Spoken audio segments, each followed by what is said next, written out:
गरुडध्वज उत्तिष्ठ कमलाकान्ता त्रैलोक्यं मङ्गलं कुरु उत्तिष्ठोत्तिष्ठ गोविन्दमुत्तिष्ठ गरुडध्वज उत्तिष्ठ कमलाकान्ता त्रैलोक्यं मङ्गलं कुरु मातः समस्तजगतां मधुकैटभारे वक्षो विहारिणि मनोहर दिव्यमूर्ते श्रीस्वामिनिसृतजनप्रियदानशीले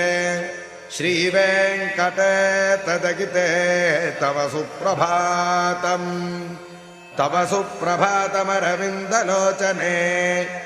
भवतो प्रसन्नमुखचन्द्रमण्डले विधिशङ्करेन्द्रवनिताभिरर्चिते वृषशैलनाथदगिते दयानिधे अत्र्यादिसप्तरिषगः